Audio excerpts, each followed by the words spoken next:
Well, the critter stuff just never seems to stop, or it never seems to be an end to where you have to work on stuff.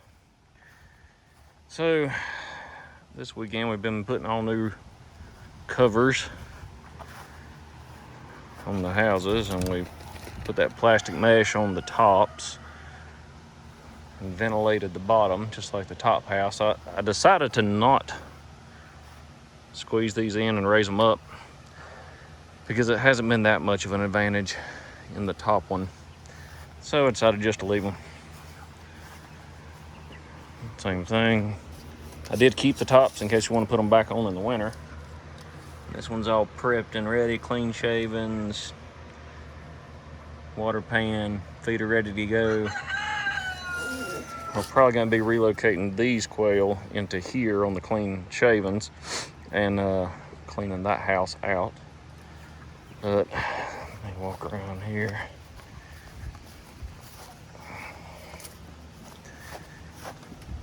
So I'm cleaning the litter out of here and putting new shavings down, because any of you that have ever raised meat chickens will know what I'm talking about. And these have reached the nasty point. They're about 2 weeks from butchering, and they're just nasty. You can see they got junk all over them. And so what was going on was they had filled this up full of shavings, and they actually just like lay there like that. It's not the most energetic birds you'll ever see. You see how some of them, they're just sitting around. So what they do is they just sit there in the pan, in the shavings, and drink water. All right, and it makes a nasty, soupy, gunky, stinky mess. So, which then turns around, not only is the smell a problem, but then it makes the birds all nasty, which any of them will come this way. Is that not a ridiculous looking thing right there? Frizzles. Those are my wife's chickens. I'm not sure how I feel about those. They look like you put them in a dryer and run them around a little bit. But anyway, so as I was cleaning this up, normally by now we are rationing the feed on these instead of doing the bucket or the trash can feeder, because they will go through, well, they went through 100 pounds in 2 days. I put 100 pounds in there, and 2 days later it was out. But they don't eat it all. So you can see them, they just kind of lay around there. So when I started cleaning it out, I shoveled it up enough to fill the whole trash can up. And it was about 6 inches deep right around through here, full of feed. So decided to reclaim some of that investment, and what's left I'm going to take to the pig, because it's fairly clean once you get the top layer off of it. You see how they just kind of, at this stage, they just lay around. They just lay around in front of the fan and don't do a whole lot. And I mentioned in the last video that we had some hens. Hey, that's a hen, that's a hen. Where's the other one? There's one back over by the fan. And the crazy thing is, my wife says she paid for roosters only. Right there's a hen. Oh, right there. So Murray McMurray kind of messed up on some of them. But you see at this stage, they get wore out real quick. They don't do a whole lot. They're very sparsely feathered. They are not genetically modified. They're just bred to be this. So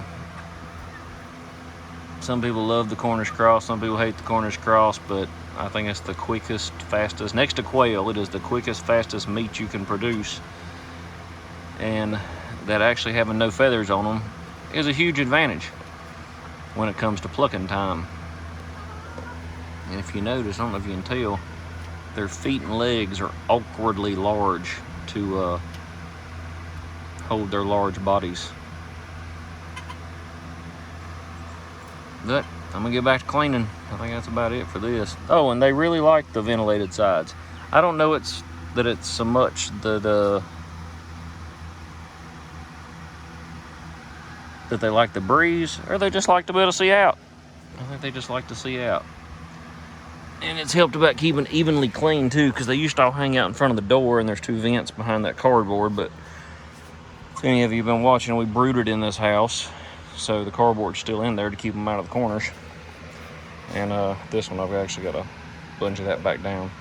It's still bungeed up from where we covered the lower house. So anyway, that's it. Thanks for watching. Just remember, some people like details a lot. So we have a piece of electric fence wire run all the way across there.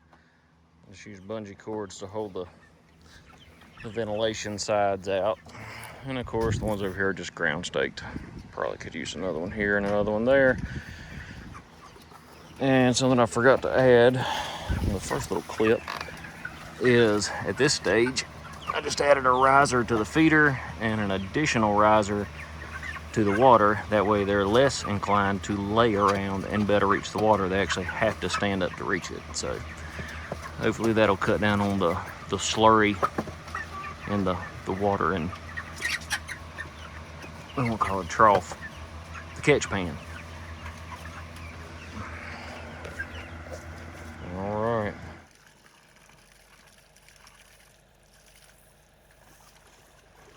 Yeah, you like that cold water?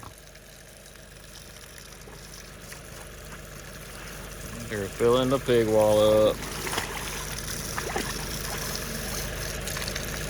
It's 90 couple degrees up here in North Carolina.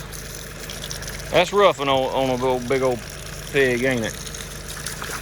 Ain't it, girl? That's rough on an old pig, ain't it? I know.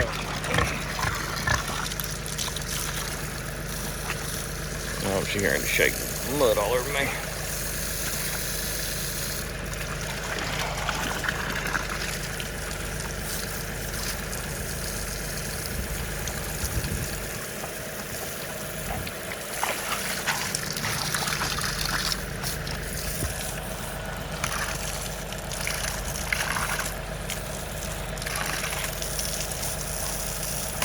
There we go.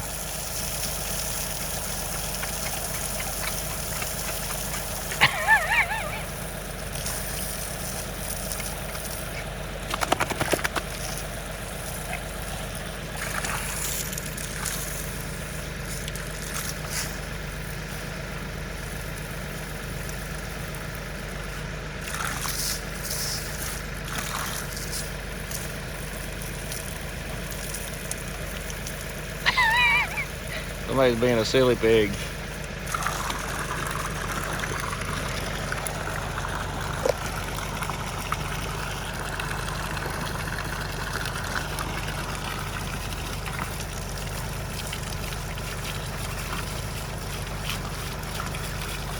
For any of you that have critters, a pig is about the easiest thing on the planet to keep.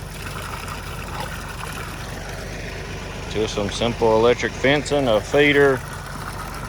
They need lots of water. She's got a water nipple right there. Lots of water, some shade, some good mud. It don't take much to keep them happy, and it don't take much to keep them in.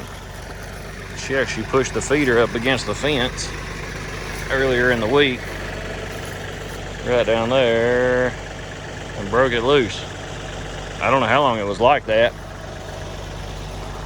So I came up here to check her, and I saw the fence, and I thought, oh Lord, she's probably out somewhere.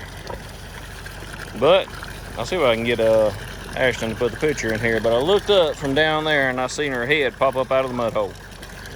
So they just don't have a whole lot of desire to get out, as long as they have everything they need. It don't take much to keep them happy, and it don't take much to take care of them. We do want to do better fencing, not to keep pigs in, but to keep dogs out. You know, I don't know if any of you remember, we lost that one earlier in the year because of a dog attack.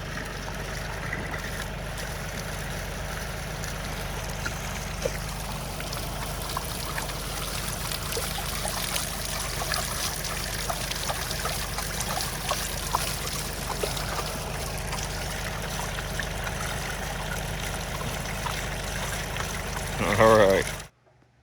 Alright, I don't think we've done enough videos of this yet. So we moved our rabbits.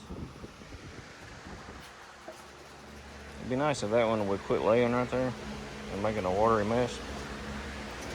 So, the rabbits were outside. We got one of these, I think they call it a carport. I would I think that's a stretch.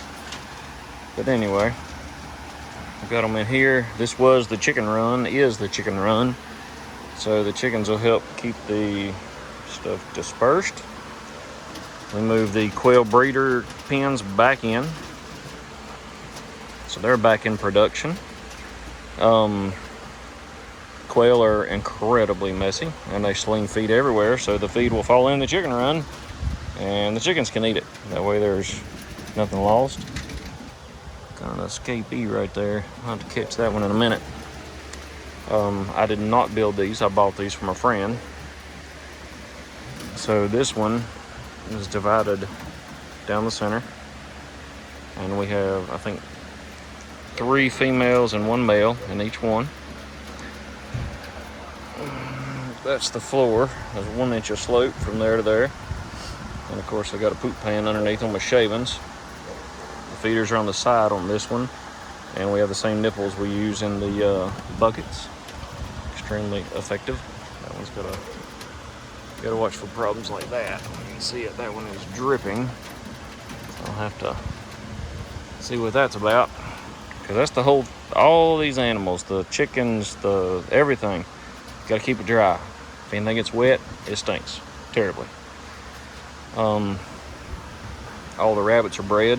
I was gonna build some nest boxes, but somebody on the Facebook marketplace, which I don't do, but my wife does, had those for sale for $8. With the price of wood now, I don't think I could build that for $8. So, bought all those. They were getting out of breeding the rabbits, so all of these are bred. And the one doe on the end, that's a buck, that's a buck. He's just a mixed. And that one is a silver fox. He's got some lop ear stuff going on, so she's a silver fox. She's a silver fox. And she's a silver fox. They're all pretty hot, but we got fans running. And normally I haven't moved it out today, but this fan sits right here for the quail.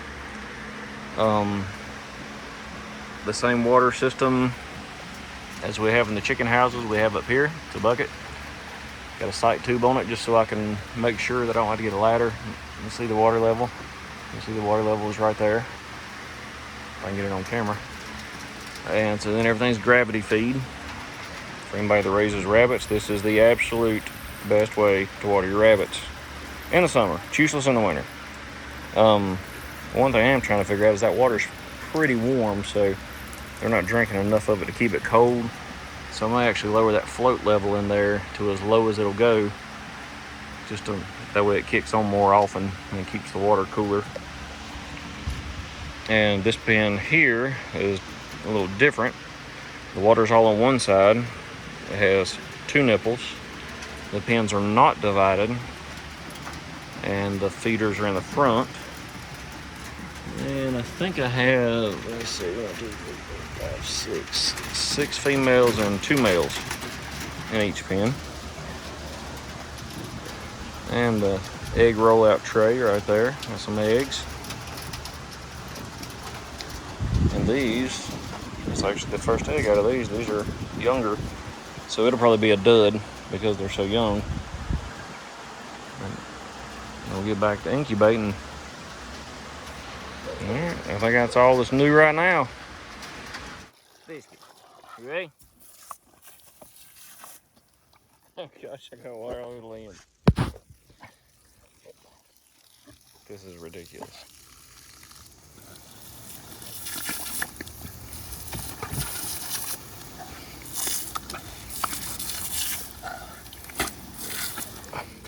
You're gonna choke yourself. You silly dog.